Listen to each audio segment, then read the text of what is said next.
Brock Purdy is throwing. Sam Darnold running with the ones. Drake Jackson looking swole out there. And Brandon Aiyuk ready for takeoff. All those notes and more from week 2 of 49ers OTAs coming at you right now. You are Locked On 49ers, your daily San Francisco 49ers podcast, part of the Locked On Podcast Network, your team every day.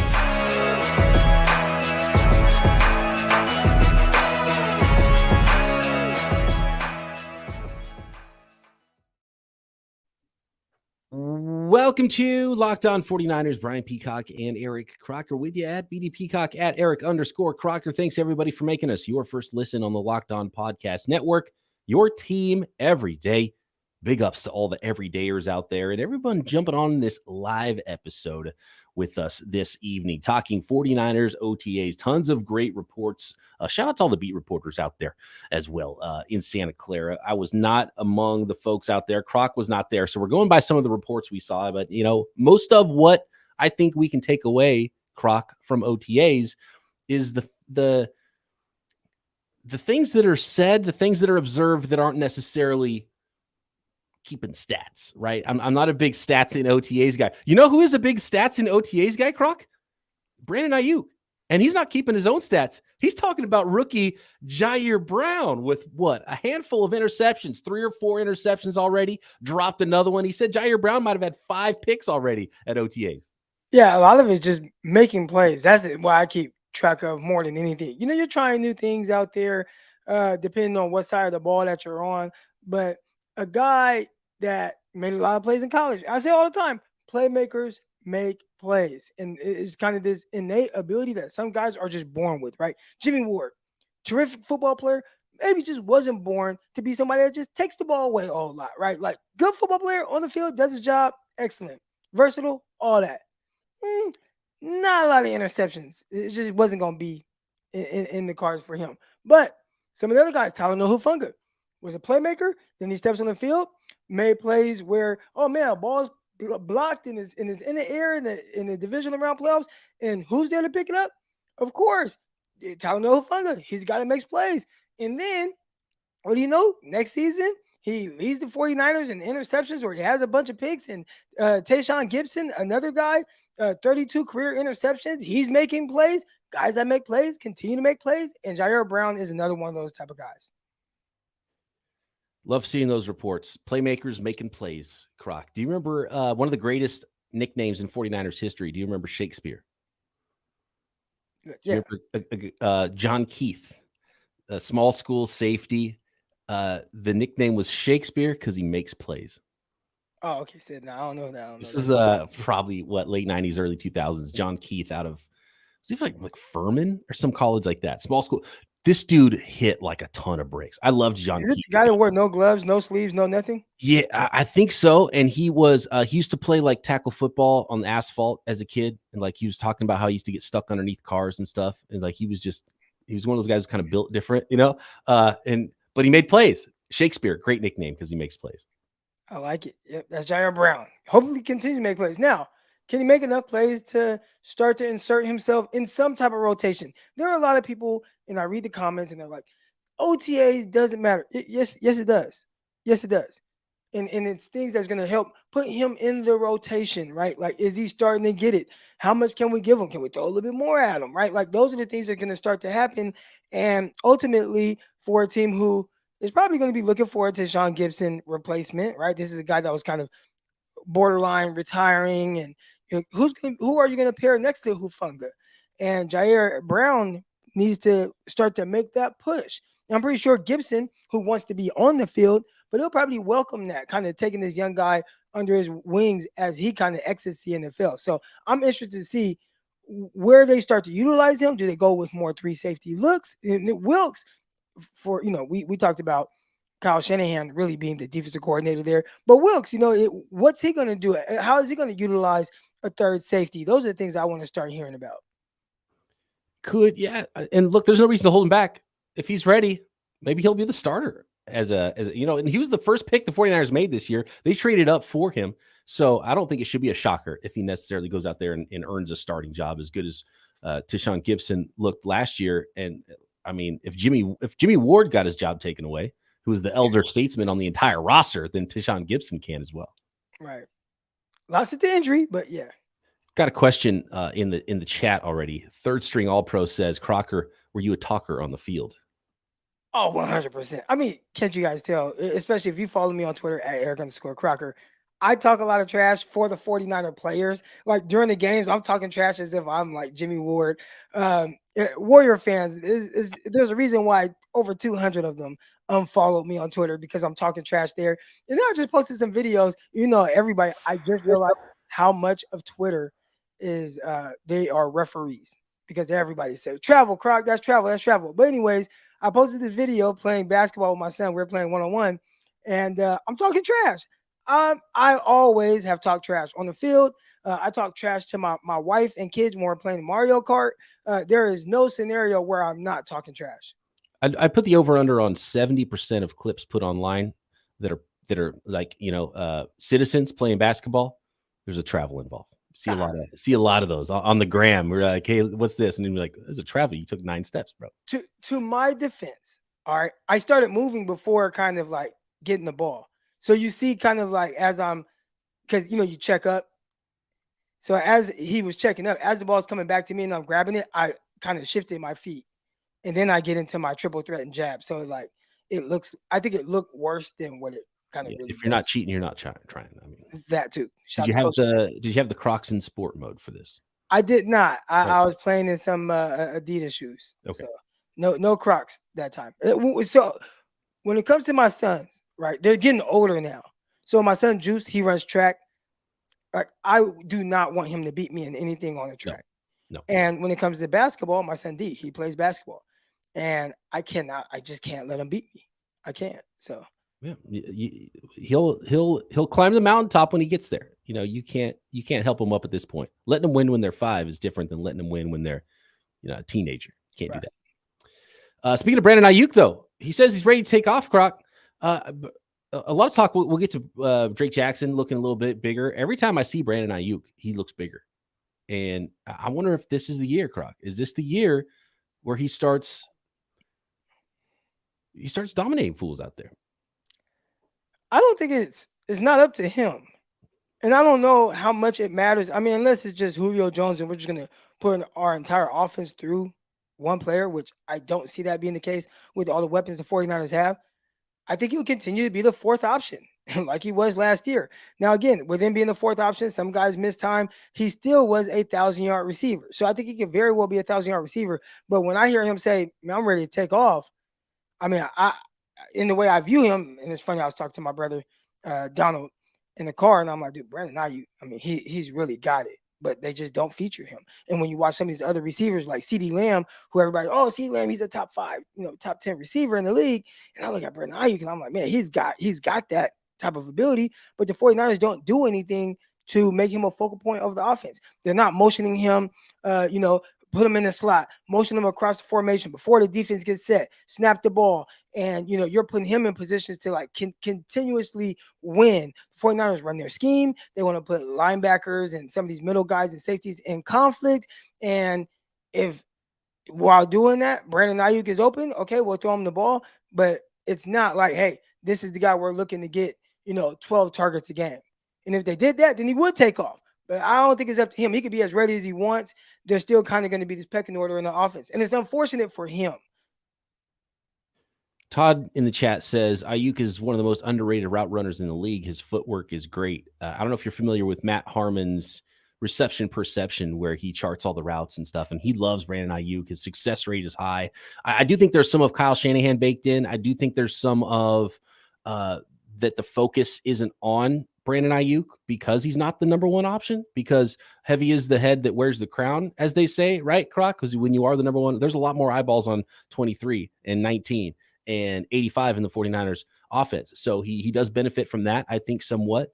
But yeah, just his steady growth has been awesome to watch, from, coming out of the doghouse to what he did last year. But yeah, it's hard for me to see the target share of him going crazy statistically this year, just because of, like you mentioned, he's not the guy that they're going to put in motion and target him from the slot and give him 30 targets because there's other guys that they have the focus on getting the ball, just getting them into their hands. And someone like CeeDee Lamb doesn't have to worry about as much competition It starts in with Lamb. football. Right.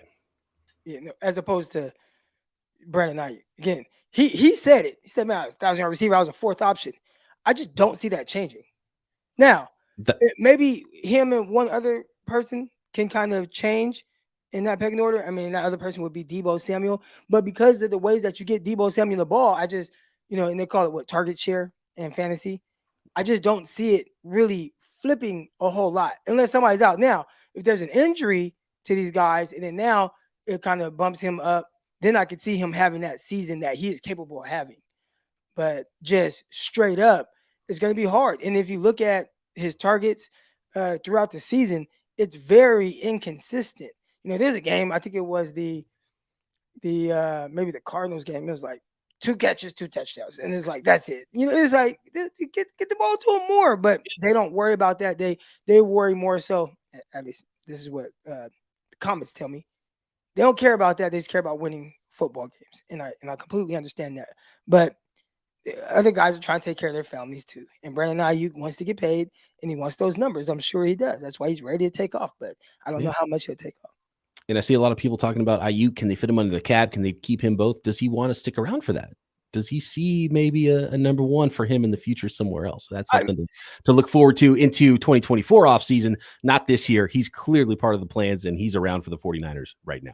When he said take off, if it was me, I'm taking off to somewhere else that's going to make me a number one. Because selfishly, like you want, first of all, you want to make as much money as you can make because the NFL stands for not for long. And at the snap of the fingers, when they don't need you anymore, they'll send you packing.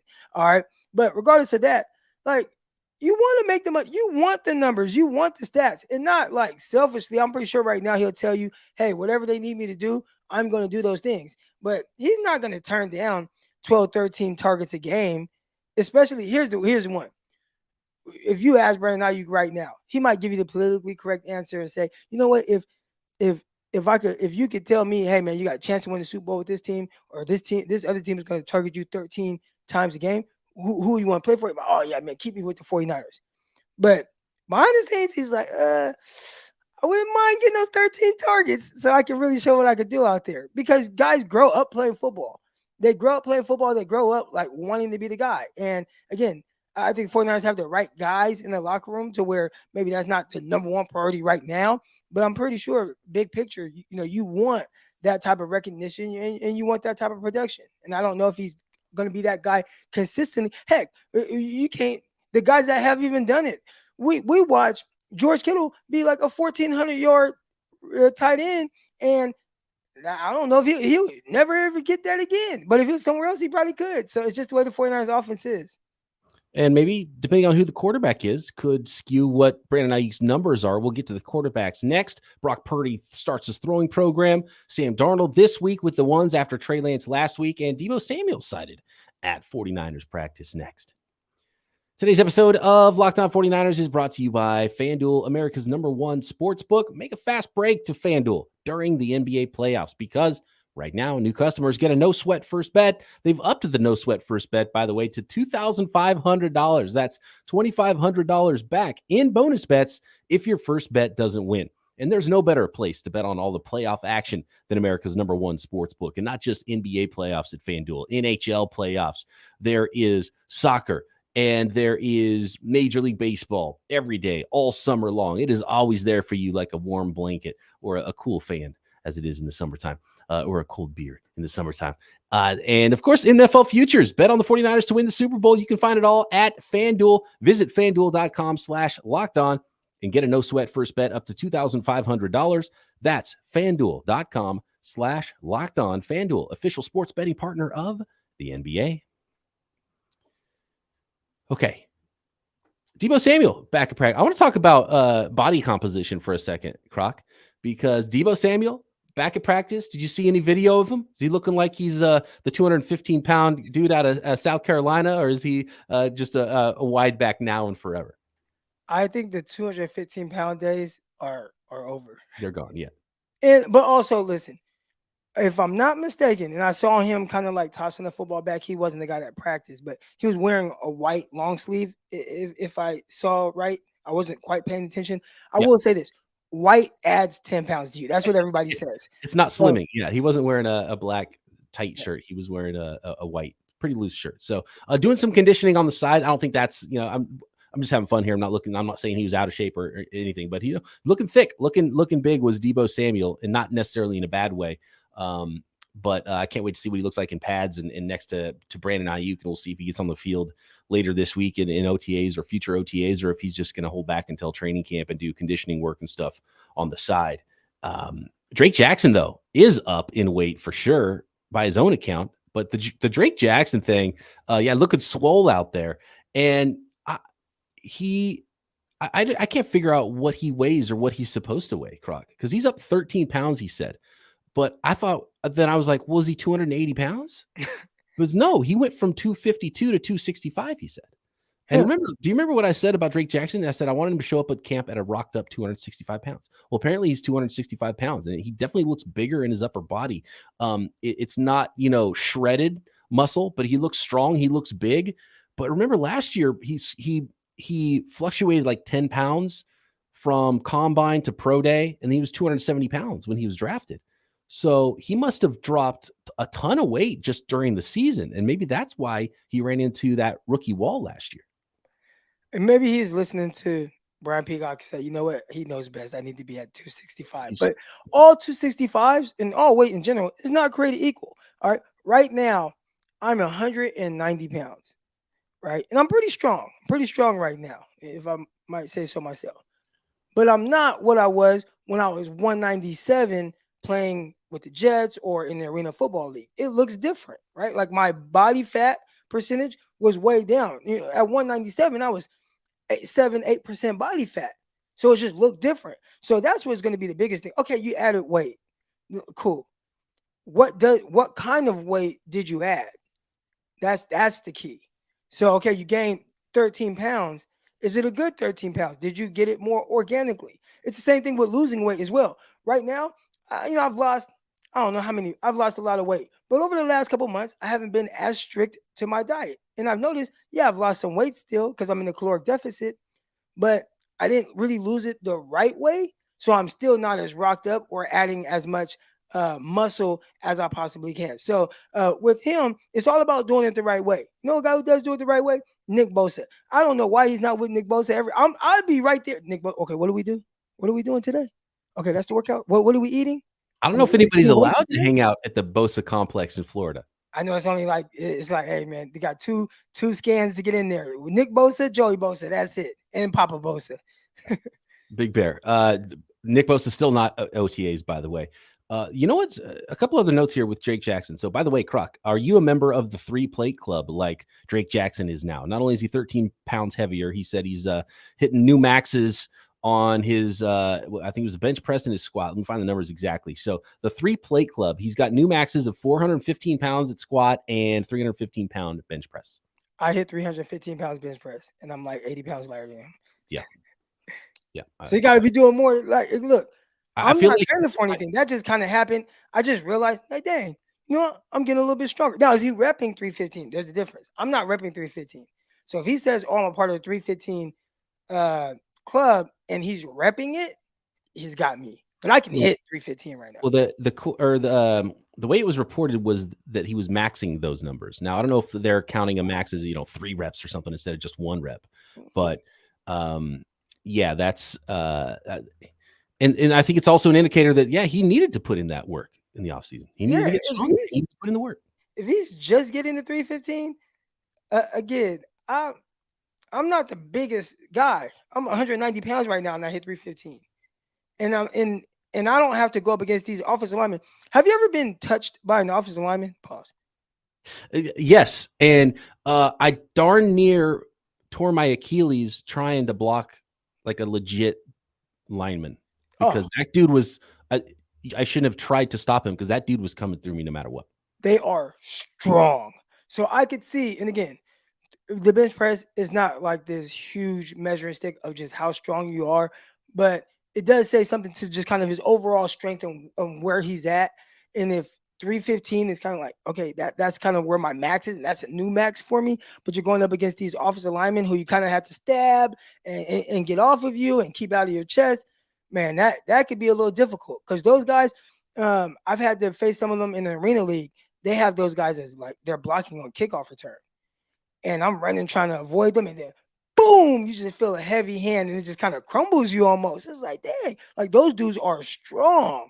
Yeah, or like pick up basketball. You play against someone who was like an ex-nose tackle, and they're so low to the ground, but so strong too. And it's just like that space is theirs, and that's it. Yeah. So Nick Bosa not at OTAs still. Trent Williams and Javon Hargrave. We still haven't seen Javon Hargrave don a 49ers uniform in practice yet. Those guys not at OTAs. Ray McLeod, Juwan Jennings, Hufanga, all there. Debo there, but not participating in practice. He was hanging out on the side. I do want to talk about the quarterbacks here, Croc. One more note on Drake Jackson, though, and this has kind of gone underreported here, or not really reported at all. And it's something I noticed when I was trying to, get a look at what his new physique was looking like. And he's walking up to the podium to speak with reporters, and dude's limping, and he's got a brace on his left knee, and nobody's talking about it. He's got like this big. He's got like it's sort of like it's not quite like what you'd see like for an ACL brace or like a big brace, but it's like a knee. It's like a leg sleeve that goes from his calf all the way up to his thigh, and then it's got like like the knee brace, like the circle in the middle around the kneecap. Gotcha. And it kind of limping a little bit as he walked up to. And look, a lot of football players have a limp. They probably don't realize they're even doing it as they walk around in normal life. But that was an interesting one. Maybe, hopefully it's not too much. Hopefully it's just something, oh man, kind of tweaked it a little bit, and I want to make sure I'm good, but I'm still able to do work. But then after practice, it's just a little sore, and I'll go get some treatment, and I'll be good to go tomorrow. Gold-blooded says he got 315 up once. Good for you, Gold-blooded. I've never gotten anywhere near 315 pounds up. I wouldn't even put it on. I would not go to 3 plates on the bar. I would usually the more mass you have, the easier it is. And it's great because I'm old now, right? I mean, I just turned 36 years old. So lifting a lot of heavy weights isn't something that I'm trying to do, but it just kind of naturally has happened over the last 4 months or so where I can just tell, I'm stronger. Let me try this. Oh man, okay, guy, okay. I'm kind of a little bit stronger now. Let me try this. So I've tried heavier weight, but guys typically that have more mass, like a Drake Jackson has just way more mass than me, typically naturally just lift more. And that's why it's kind of surprising that as much as he's worked out, and it's like, oh yeah, I've got hit a new max 315. It's like, most guys will tell you that's not, like at that level, it's not like a lot of weight, especially for a defensive lineman. Right. And so Drake Jackson probably wasn't on the wall at the USC weight room, when you got all the dudes that have his bench coming out. Biggest numbers. You can find that. All right, look for that, Croc. Next, I want to talk about the quarterbacks as well and finish up this episode. We can't have an episode of Locked On 49ers, it seems like, without talking about the quarterbacks. But some pretty big news from 49ers land and 49ers OTAs with Brock Purdy beginning to throwing a lightweight football and starting his throwing program, Sam Darnold, this week, as Kyle Shanahan said he would, running with the ones. Next. Thank you, everybody, for making Locked On 49ers your first listen every day here on the Locked On Podcast Network. Appreciate all the everydayers out there. And if you're not an everydayer, make sure you're subscribed up on YouTube and everywhere you get your podcast, and check out the rest of what the network has to offer, including Peacock and Williamson, myself, and former NFL scout Matt Williamson, covering the entire league every day on the Locked On Podcast Network. All right, Croc, you got a bench rep from the combine for Drake Jackson? All right, let's see. It looks like he did not do the bench press. He didn't do it. There you go. Might have been a reason why. Understandable. Understandable. Even though pro day, he didn't do it at the combine. He didn't do it at his pro day. He's a pro now. He's learning what it's going to take to stick in the league and not hit that wall. So good for him, and good on the 49ers training staff. Let's get Drake Jackson even more rocked up, because he's got the athleticism. He's got the bend. He's got the long arms. He's got all the ability, man. And if he wants it, he can be as good as he wants to be. And I think the 49ers, looking at their draft, right, they're expecting him to be they lost a ton of defensive ends, Croc. They lost Omena, who was probably their best defensive end. Samson Ebukam played the most opposite Nick Bosa. They lost both those guys. So it's going to be up to Drake Jackson, and they didn't do a lot else aside from fifth rounder Robert Beal. And I'm not sure Robert Beal's ready as a rookie. You should never expect that a rookie fifth rounder is going to jump in and play a huge role on your team. So we'll find out. A lot of hope in Drake Jackson, Croc. A lot of hope in the 49ers offensive line as well. 49ers offensive line coach Chris Forster talking about Colton McKivitz and Spencer Burford. And that's the plan. Like, you can squash my conspiracy theory of Spencer Burford maybe playing some right tackle and some other guys competing at right guard. Nope. Right guard is Spencer Burford's job. And Chris Forster told him, this is your job. You're not looking over your shoulder anymore. And he said he's been really impressed with how Spencer Burford looks coming into year 2. And that is his job at right guard, and it is Colton McKivitz's job at right tackle, and that's it, Croc. I think that's pretty cool, especially for a young guy like that to have that kind of sense of just security and just know, like, what, if I just go out here, work hard, do my job, I don't have to look over my shoulder.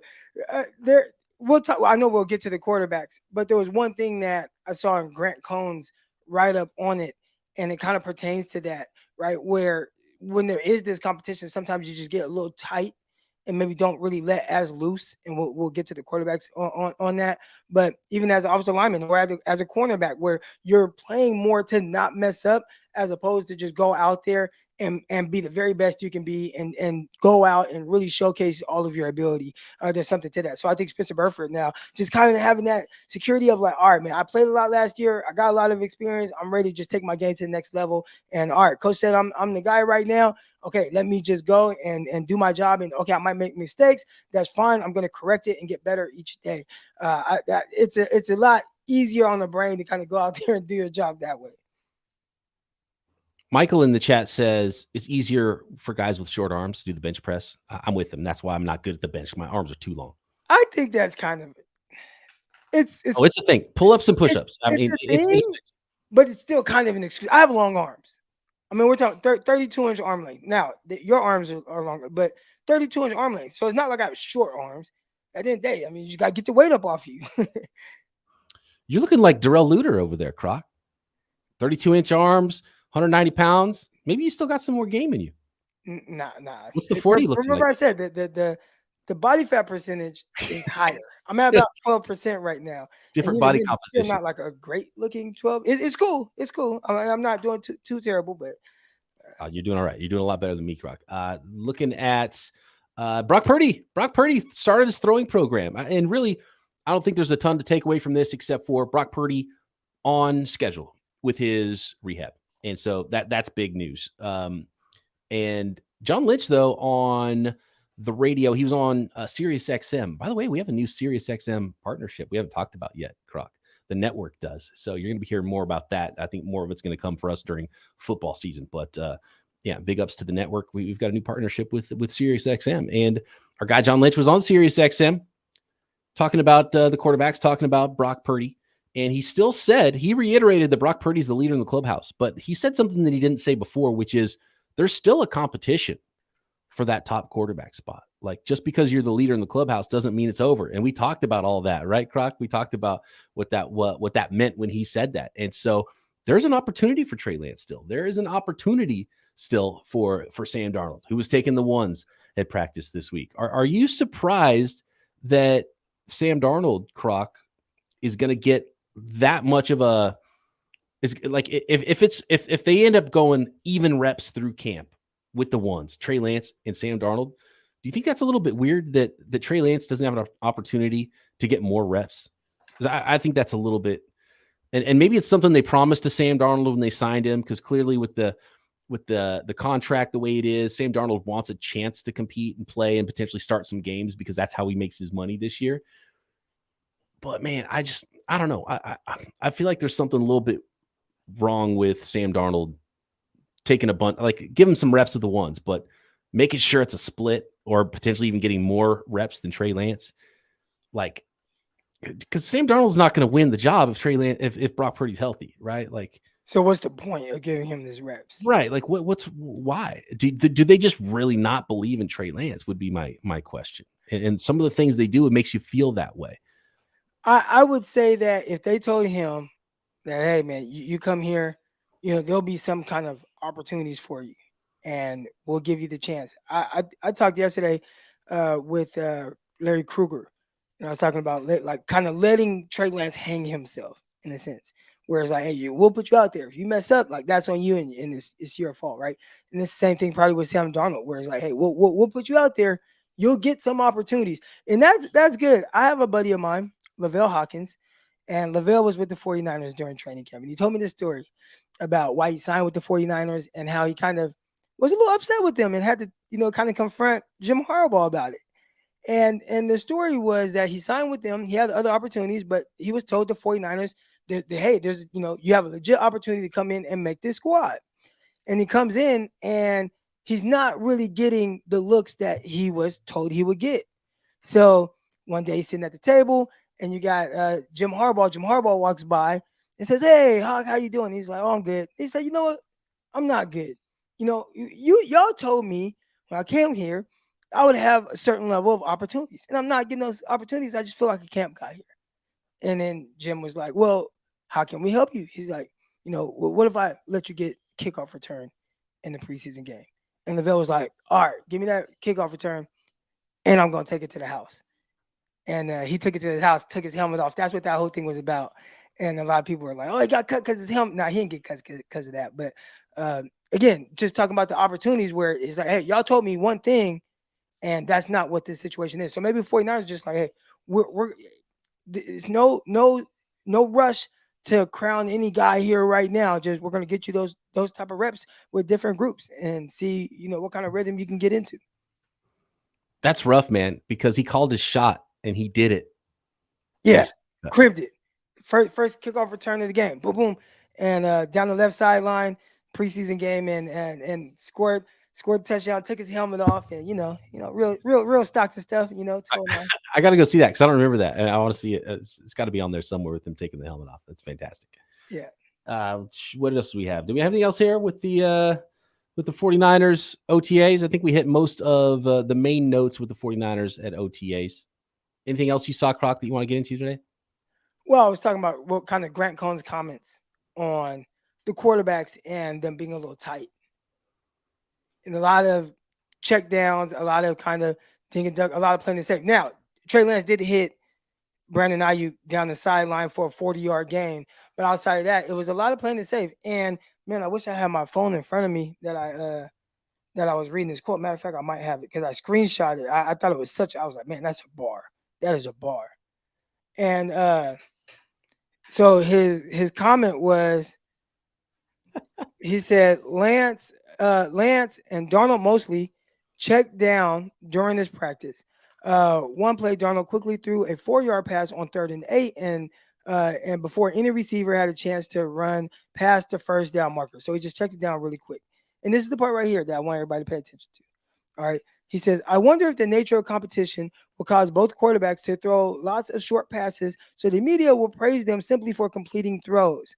If that's the case, the competition will produce 2 losers." And I thought that was kind of a great way to look at it, where you guys are playing so tight.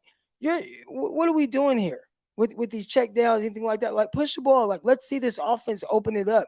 But because they're playing so tight, it's like, it's going to continue to check it down. Dude, my guy Matt Williamson from the Peacock and Williamson NFL show. You guys got to subscribe and listen every day. He told a story like that from OTAs, and he's like, the reason I hate the OTA stats. He said he was covering OTAs, and there was a similar thing going on, and somebody in the media was keeping stats and in the newspaper every day. And this is back. It might have been like even Cordell Stewart. It was back in the day, and the backup quarterback was somebody, and I can't remember who the name was, like Nick Ferguson, someone I'd never heard of before, but. Williamson's like, oh, this dude was like reading the paper and realizing they're keeping stats out there. So we started checking it down and trying to get that completion percentage up. And he was hitting like a high percentage of his passes, but it's because he was reading the paper and he saw that they were keeping track. So he wanted to look better in the media. And so he started checking it down, throwing all these easy passes. And, obviously it didn't work out for him. But I think that's a great point. Like, that's not the way to win a job. And that's not the way to develop as a quarterback either. And that's why. And I know people see the stats and they're like, oh, man, this guy had a good day or a bad day. I don't pay any attention to those stats. I have no idea what they're trying to work on that day. what area of the field. I don't know what the quarterbacks are told. I remember last year, I believe it was, when Kyle Shanahan told Trey Lance, throw the ball no matter what, and throw it to where the receiver is supposed to be, if he's there or not. And those are things that I don't care so much for. What does it look like? And to me, the main takeaway is too many checkdowns. Like let's push the ball. Let's run this offense efficiently. Because I'll tell you this, Brock Purdy, he's going to make the throws he's supposed to make. At least that's what it looked like during the regular season last year. Yep. It's interesting. And I think it's still a little bit too early. They're installing some base stuff, and there's a lot going on, with personnel and one of the things Kyle Shanahan said about who's running with the ones, I think he's doing that for us. I think he's doing it for the media more than anything, trying to make it look even, maybe doing it for Sam. But he's like, well, you're not really running from the ones because a lot of the ones aren't even here and practicing anyway. So it's not true. There's no linemen out there. So you're not really against any ones or with any ones right now anyway. So I don't know. We'll see how it goes. And I'm sure everyone will keep track of all the snaps with the ones and all of the completions and non-completions. But yeah, it's all about how it looks. How are they running the offense? That's all Kyle cares about. I don't think Kyle cares anything about a completion percentage for any of these guys. Are they running my offense and seeing the field the way I want them to see it? Yep. And that's going to be most important. That's one of the toughest things for Trey is you talked about looking over your shoulder. And I don't know if Trey can. It's hard, but Trey's got to play free because he needs to, right? So if he's tight and he's kind of not letting it loose, you might as well be just like, hey, you're supposed to be this power thrower guy that can complete passes to all levels of the field. Like that's what I would want to see. You got to let it rip. And remember his rookie training camp, D'Amico Ryans talked about how he's had to tell him to let it rip against the scout when he's on the scout team because he was, he was playing a little too conservative and he didn't want to make a mistake. So he's got to let it rip for sure. Trey Lance, if you're out there listening, man, let it rip. Let it rip, man. Before we get out of here, man, I want to say happy birthday to my daughter Pickle. Woo! She's 7 today. So shout out to Pickle. You see her right now on my lap reading this book. She loves reading, but yeah, for those of you that aren't on YouTube, Pickle make an appearance on the pod. I love seeing it. It must be story time, huh, Croc? 8:30 is around bedtime for her. Okay. 8:30 Central Time. It's about bedtime. Well, let's let Croc get out of here. Story time for Pickle. Happy birthday to Pickle. Shout out to all the everydayers out there. Thanks for making us your first listen. Croc and I back tomorrow right here. Locked On 49ers. Subscribe to this video.